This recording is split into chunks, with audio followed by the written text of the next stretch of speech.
सारे सीटी वाले भाईजान राम राम भाई। तो आज जन्माष्टमी है, जन्माष्टमी की सभी को हार्दिक शुभकामनाएं। तो इस वीडियो में बात करेंगे अपना जो डी ग्रुप का एग्ज़ाम है वो क्या 21-22 अक्टूबर को होगा या नहीं होगा। देखिए भाई, पिछला रिकॉर्ड देखें एचएसएससी का तो बहुत ज़्यादा ख़राब है। सीटी परी की एग्ज़ाम डेट दी थी जून में 2022, एग्ज़ाम हुआ नवंबर 2022, 5 महीने लेट। सीटी मेंस की एग्ज़ाम डेट दी फरवरी में, अखबार में आनी शुरू हुई थी भाई। एग्ज़ाम हुआ आपका अगस्त में, 6 महीने लेट। और अब डी ग्रुप की एग्ज़ाम डेट भाई अक्टूबर में देनी स्टार्ट कर दी, अक्टूबर के लास्ट में। अब देखते हैं कब तक होगा।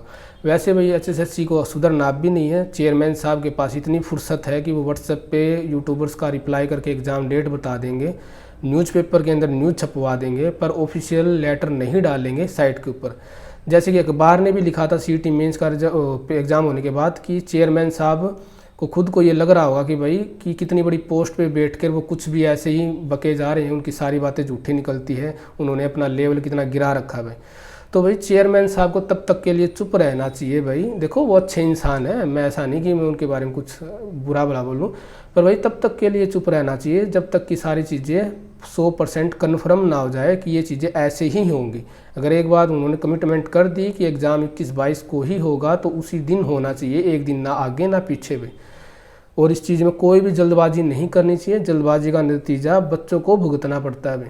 सीटी मेंस ग्रुप 56-57 का एग्ज़ाम हुआ, जल्दबाजी दिखाई सरकार ने, जो गलतियां थी देखो सरकार खुद मान भी रही है। जैसा कि आपके सबके सामने आया कि इस मीटिंग जब हुई, कमेटी बैठी, बच्चों को बुलाया गया, तो सरकार ने क्या किया, एचएसएससी ने क्या माना कि हाँ हमसे गलती हुई, पर ये गलतियाँ हम अगले सीटी में सुधारेंगे। यानी देखो बोल भी रहे हैं कि हमसे गलतियाँ हुई, फिर भी गलतियां सुधारने की बजाय बोल रहे कि हम अगले सीटी में सुधारेंगे। तो सरकार की गलतियां बच्चे भुगत रहे हैं अभी। अगर सरकार ने सीटी मेंस ग्रुप 56-57 में चीज़ें अच्छे से सुधारी होती, जो 5 नंबर वाला जो चीज़ें हैं उनको वेरीफाई किया होता अच्छे से, और चीज़ें जो कट ऑफ अच्छे से लगाई होती, बच्चों को जो 4 टाइम किसी में 4 गुना बुला लिया, किसी में 10 गुना, अगर इन चीज़ों को बिल्कुल सही किया होता, एग्ज़ाम अच्छे से बनाया होता तो इतना सब नहीं होता भाई। सरकार ने इतनी जल्दबाजी दिखाई इस एग्ज़ाम को लेने में, रात को कोर्ट खुलवाई। जल्दबाजी का नतीजा क्या हुआ, 2 महीने आपका रिजल्ट जो पेपर है वो पेंडिंग में गया, कोर्ट केस हो गया, 3 अक्टूबर की डेट दे दी। उसके बाद भी क्या पॉसिबिलिटी है कि कोर्ट उस चीज़ को क्लियर करेगी या नहीं करेगी। और फिर से सरकार वही गलती करने पे तुली हुई है, बोल रही कि हम अक्टूबर में एग्ज़ाम लेंगे। हालांकि बच्चे चाह रहे कि अक्टूबर में एग्ज़ाम हो जाए, पर भाई इसका नतीजा आप ही भुगतोगे। सरकार की जल्दबाजी का नतीजा, जब तक चीज़ें क्लियर नहीं हो जाती ना तब तक ये एग्ज़ाम लेना सही नहीं है। पर बच्चों के हालात, बच्चे इतने मजबूर कर दिए एचएसएससी ने कि बेचारे बोल रहे कि हमें पटवारी की जॉब नहीं चाहिए, हमें एक्साइज की इंस्पेक्टर की जॉब नहीं चाहिए, हमें तो डी ग्रुप में लगा दो, हम तो वहाँ भी लगने के लिए तैयार हैं। ये सरकार ने मजबूर किया। आपके हालात को मैं समझता हूँ कि आप कितने बेबस बना दिए सरकार ने, कि बस आपको दिन रात यही लग रहा है कि बस एक बार पेपर ले ले, कैसे भी ले ले। कैसे भी लेने से मतलब नहीं है भाई, सही तरीके से लेने से मतलब है। आपने पूरे देश में इतने सारे स्टेट है, कहीं आपने देखा है कि जो हर रोज़ न्यूज़पेपर भरे रहते हैं व्हाट्सएप के ऊपर, जो अपने चेयरमैन साहब मैसेज इन्फॉर्मेशन लीक करते हुए, आपने ये चीज़ें कहीं और देखी है, किसी और स्टेट के अंदर देखिए। जो ऑफिशियल वेबसाइट बना रखी है वो किस चीज़ के लिए है। अगर आपको लगता है कि 21-22 तारीख को एग्ज़ाम डेट है अक्टूबर के अंदर, तो आप ऑफिशियल नोटिस डाल दीजिए।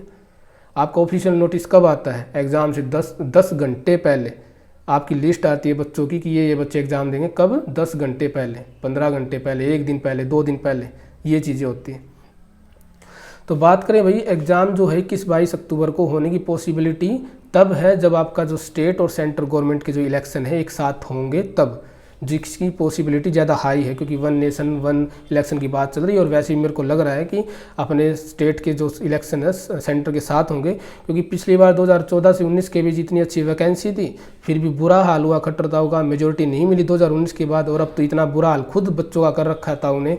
तो मेरे को लगता है भाई इलेक्शन साथ में ही होंगे, और आपका जो डी ग्रुप का एग्ज़ाम है बिल्कुल 2 अक्टूबर में नहीं तो नवंबर-दिसंबर तक कन्फर्म होगा, 100% होगा। और इसका रिजल्ट होल्ड करके रखा जाएगा, और ज्वाइनिंग इलेक्शन के शायद बाद में ही दी जाएगी। ये तो आप सबको भी पता होगा, इस बात से तो आप सभी एग्री करोगे। पर मेरे को लगता है भाई जब तक सीईटी मेंस का जो चीज़ें क्लियर नहीं कर ली जाती ना, तब तक के लिए आपका डी ग्रुप का एग्ज़ाम नहीं होना चाहिए भाई। क्योंकि सीईटी 4 टाइम्स के अंदर जो बच्चे बैठे उनके मन में इनसिक्योरिटी है कि कल भर्ती क्लियर होगी या नहीं होगी। साथ में अगर कल को क्लियर हो जाए, कल को सेंटर अपने स्टेट में गवर्नमेंट चेंज हो जाए या फिर कोई और इशू हो जाए, तो क्या पता वो हट जाए भाई। तो इसलिए वो सारे बच्चे डी ग्रुप का एग्ज़ाम देंगे। अगर वो डी ग्रुप का बच्चे सारे एग्ज़ाम देंगे, एग्ज़ाम देते ही आपको कट ऑफ बनेगी, ठीक है। आप अपने अपने कट ऑफ के हिसाब से अपना सिलेक्शन देखोगे, आपका कट ऑफ सिलेक्शन होगा या नहीं होगा, और फिर बाद में जब सीईटी की भर्ती क्लियर हो जाएगी तो ऊपर वाले बच्चे सारे निकल जाएंगे, और तब आपकी कट ऑफ के अनुसार जो यूट्यूबर्स ने बताई थी अगर वो ऊपर नीचे हो जाए, जिसकी पॉसिबिलिटी हाई है क्योंकि अब की बार कट ऑफ का अंदाज़ा लगाना बहुत मुश्किल है भाई, तब आप ये देखो सोचोगे कि यार हमारा नाम नहीं आया पर हम यूट्यूबर्स जो बता रहे थे उस कट ऑफ को हमने क्लियर किया। ऐसी ढेर सारी चीज़ें होंगी, रियल में होंगी, तब आपके अंदर इनसिक्योरिटी आएंगी, कहीं आपके साथ कुछ अनफेयर चीज़ें तो नहीं हुई, या फिर अनफेयर तरीके से लोगों ने सिलेक्शन तो नहीं ले लिया, या फिर लूप होल इतने निकल आएंगे इस चक्कर में, जब सी ग्रुप के बच्चे बाहर निकलेंगे, डी के रह जाएंगे, या फिर कुछ और चीज़ें आ जाएंगी, तो लूप होल इतने बनेंगे, बच्चे तैयार बैठे हैं भाई, और भी पार्टियां भी तैयार बैठी कि कैसे करके भर्ती को कोर्ट केस के अंदर घसीटा जाए और इसको पूरी ना होने दी जाए। ऐसा होगा भाई, लूप होल निकल के आएंगे ढेर, जैसे सीईटी के अंदर निकल के आए ना, ऐसे ही डी ग्रुप के अंदर भी ढेर सारी कमियां धीरे धीरे जब एग्ज़ाम नज़दीक आएगा या एग्ज़ाम हो लेगा,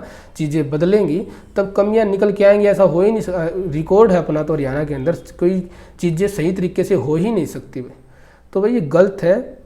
हालांकि बच्चे चाह रहे कि जल्दबाजी, सरकार ने मजबूर कर दिया बच्चों को ये सोचने के लिए कि भाई एग्ज़ाम जितना हो सके जल्दी हो जाए, पर भाई एग्ज़ाम जल्दी होने से मतलब नहीं, एग्ज़ाम सही तरीके से होना चाहिए, फेयर तरीके से, और कोई कमी नहीं रहनी चाहिए, ताकि बच्चों के अंदर इनसिक्योरिटी ना रहे, कल को जॉब लग भी जाए तो उनको ये कन्फर्म रहे भाई कि हम सही तरीके से लगे हैं, और कल को गवर्नमेंट भी चेंज हो जाए या कोई कोर्ट केस भी हो जाए तब भी हमारे ऊपर कोई आफत नहीं आएगी।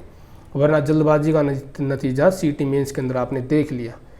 पर ये आपकी कमी नहीं है कि आप चाह रहे दिन रात रट लगाए बैठे हो कि भागती चोर की लंगोटी सी, पटवारी ना सी, हम तो डी ग्रुप में लग जाएंगे। ये सरकार ने आपको मजबूर किया, आपकी परिस्थिति को मैं अच्छे से समझता हूँ भाई।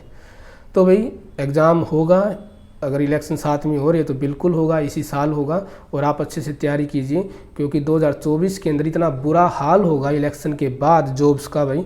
अभी कुछ चीज़ें बहुत स्लो प्रोसेस में चल रही है। मैंने 3 चीज़ें नोट की भाई जो बताता हूँ ताकि आप शायद समझ पाओ, जो इतनी स्लो है, जो 2024 के बाद इतनी फास्ट हो जाएगी। पहली चीज़ है भाई, सरकार क्या कर रही है, हर डिपार्टमेंट के अंदर ये देख रही है कि कोई एक ऑफिस है, ऑफिस के अंदर पहले 3 बंदे बैठते थे जो एक काम को करते थे, अब पिछले कुछ सालों से उस ऑफिस के अंदर 3 की बजाय सिर्फ 1 एम्प्लॉय ही बैठा, कर्मचारी बैठा, और वो उस काम को चला रहा है। तो सरकार ने क्या मान लिया कि यहाँ पे सिर्फ 1 एम्प्लॉय का ही काम है, कर्मचारी का काम है, 2 पोस्ट खत्म कर दिया। ऐसा रियल में हो रहा है, ऐसा नहीं कि मैं हवा में तीर फेंक रहा हूँ। कोई आपके आसपास अगर कोई गवर्नमेंट जॉब में लगा है अच्छी पोस्ट पे तो आप उससे पूछ भी सकते हो, ऐसा ही रियल में हो रहा है। पहली चीज़ ये। दूसरी चीज़ क्या हो रही है भाई, सरकार क्या कर रही है, ढेर सारे डिपार्टमेंट को मर्ज कर रही है ताकि फास्ट काम हो सके। इस चीज़ के मैं ऊपर ज़्यादा एक्सप्लेन नहीं करूँगा, पर थोड़ा जल्दबाजी में बताता हूँ कि काफ़ी सारे डिपार्टमेंट है जिनको मर्ज कर रही है। मर्ज करने से क्या होगा, आपका काम तो बहुत जल्दी होगा, पर जो लो लेवल की जो पोस्ट होगी ना भाई, वो धीरे धीरे क्या कर रही है, सरकार ख़त्म कर रही है। तीसरा, प्राइवेटाइजेशन के बारे में आपने सुना होगा, ढेर सारी जो पोर्ट है, जैसे जवाहरलाल नेहरू पोर्ट है मुंबई के अंदर, ढेर सारे एयरपोर्ट है, बंदरगाह एयरपोर्ट, और साथ में रेलवे का कुछ सुनने में आया। ये बहुत स्लो प्रोसेस से हो रहा है, पर जैसे ही 2024 आएगा बहुत फास्ट प्रोसेस से यहाँ पे आपकी जो प्राइवेटाइजेशन हो रहा है, गवर्नमेंट जॉब कम हो जाएगी और प्राइवेट जॉब ज़्यादा हो जाएगी। इस चीज़ के अपने फ़ायदे भी हैं भाई, नुकसान है, मैं इसके बारे में डिस्कस नहीं करूँगा, वीडियो बहुत लंबी हो जाएगी, वरना मैं एक्सप्लेन कर सकता हूँ कि इन चीज़ों के क्या फ़ायदे हैं और क्या इन चीज़ों के नुकसान है। ये 3 तरीके से बता रहा हूँ भाई कि आपकी जॉब जा रही है, गवर्नमेंट जॉब कम हो रही है। पहला, डिपार्टमेंट के अंदर एम्प्लॉय का नंबर कम कर रही है जानबूझ के सरकार, क्योंकि उनको दिख रहा है थोड़े एम्प्लॉय में भी ज़्यादा काम हो सकता है। सेकंड, डिपार्टमेंट को मर्ज करके लोअर लेवल की जो पोस्ट ग्रुप डी और सी की वो खत्म कर रही है। तीसरा, जो प्राइवेटाइजेशन हो रहा है उससे भी आपकी जो गवर्नमेंट जॉब वो खत्म हो रही है। तो बेस्ट अपॉर्चुनिटी है, आपका एनटीए एग्ज़ाम ले रही है, बहुत ईजी आएगा, हार्ड लेवल में पढ़ने की जरूरत नहीं है, फालतू में मोबाइल में 6 से 7 घंटे के बैच खरीदने की कोई ज़रूरत नहीं है। आपके पास सिर्फ 2 महीने का टाइम है, प्रैक्टिस सेट लगाओ, फ़ायदे में रहोगे। अगर अभी भी नहीं माने, अभी भी आप नहीं सुधरे ना भाई, तो इतनी भयानक गर्मी के अंदर मजदूरी करने के लिए 600-700 रुपये में तैयार रहना भाई, ठीक है। गवर्नमेंट जॉब के लिए क्यों भागते हैं, ऐसा नहीं कि पैसा इसमें हद से ज़्यादा होता है। मेरी 365 दिन में से मेरी साल में 170 दिन की छुट्टी रहती है, मेरी नहीं, हर डिपार्टमेंट में 170-175 दिन के आसपास छुट्टी रहती है, यानी लगभग 45% छुट्टी रहती है साल में, यानी हर दूसरे दिन छुट्टी होती है गवर्नमेंट जॉब में। इसलिए सरकार इसके पीछे भागती है, आपका इलाज फ्री होता है, आपको अदर सुविधाएं दी जाती हैं, ठीक है। तो फ़ायदे में रहोगे, प्रैक्टिस मारो, मैथ रीजनिंग और साइंस 3 चीज़ों को पकड़ के बैठ जाओ। टोटल 40 नंबर के आने हैं, 25 नंबर की मैथ रीजनिंग, 15 नंबर की साइंस आनी है। पकड़ के बैठ जाओ, कोशिश करना 40 में से 33-34 नंबर आपके आए। एनसीईआरटी पढ़ो, प्रीवियस ईयर जो एसएससी के हैं, ऐसा करो। बेस्ट तरीका ये है, एमटीएस जो एग्ज़ाम लेती है अपने, या सीजीएल, एमटीएस और सीजीएल, सीजीएल नहीं भाई, सीएचएसएल, इनके प्रैक्टिस सेट लेके बैठ जाओ। इससे आपकी मैथ रीजनिंग और साइंस और जीके तो शायद कमी आएगी, मैथ रीजनिंग और साइंस आपकी बहुत बेस्ट हो जाएगी भाई। ये पकड़ के बैठ जाओ भाई। हरियाणा जीके के पीछे मत बैठना, नोट्स वगैरह आपके 6 से 7 घंटे नोट्स बनाने में टाइम वेस्ट मत करना बैच खरीद के, बहुत पछताओगे। सोच लेना, इतना बुरा हाल होगा, कुछ भी हाथ नहीं आएगा भाई। अभी अगर सही तरीके से मेहनत करोगे ना तो लाइफ सेट है, वरना मैंने बता दिया किस तरीके से अपनी जो गवर्नमेंट जॉब है वो धीरे धीरे कम होती जा रही है। आपके एग्जाम्पल भी दे दिए और आप खुद भी देख रहे होगे, आपने हरियाणा रोडवेज में ही देख लो, किलोमीटर स्कीम चली हुई है। ऐसे ढेर सारे एग्जाम्पल है भाई, मैं इनके फ़ायदे नुकसान दोनों गिना सकता हूँ, पर वीडियो बहुत लंबी हो जाएगी।